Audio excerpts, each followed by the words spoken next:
Štitna žlezda može se reći da je možda jedna od najvažnijih žlezda. Zašto?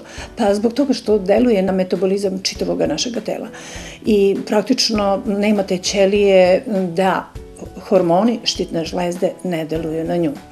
Da li štitna žlezda funkcioniše pravilno ili ne, to možemo vrlo jednostavno da odredimo putem hormona T3, T4 i TSH.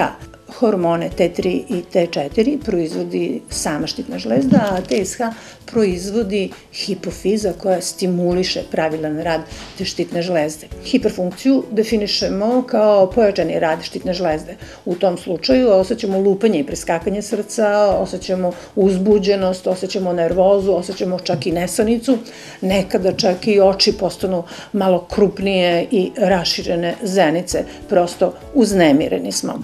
Ali da li je to tačno ili ne, proverit ćemo putem krvi.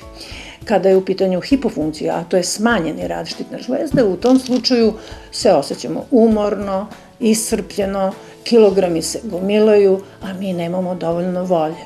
Prema tome, opet je rešenje proveriti nivo hormona štitne žlezde putem analiza krvi.